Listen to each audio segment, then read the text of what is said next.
পাইলটি wash দেওয়া শুরুর সময় আপনাদেরকে একটা ভিডিও দিছি, ওয়াশ শেষ হওয়ার পর কেমন পানিটি থাকবে এই বিষয়টি আপনাদেরকে আজকে আমরা দেখাবো।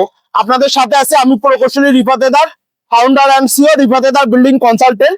তো পাইলের ওয়াশ হওয়ার পরে কেমন পানিটা থাকবে এই সিমটমটি আপনাদেরকে দেখাচ্ছি, এবং স্ক্রিনের এক কর্নারে আপনাদেরকে দেখাচ্ছি যে ওয়াশ শুরু করার সময় কেমন থাকতে পারে।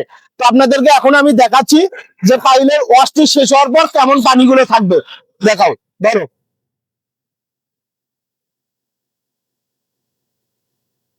এই যে দেখেন, এইভাবে পানি হাতে দেওয়ার পর কোনো প্রকার বালু উঠবে না। তো দেখতে পাচ্ছ একটু হালকা হালকা দেখা যাচ্ছে, যেগুলি পানি ছাড়ো, পানি ছাড়ো, ধরো ধরো, পানি ছাড়ো, বালু নাই। তো এটা যখন বালু থাকবে না, সেটি আপনার ওয়াশ করা ওকে ক্লিয়ার।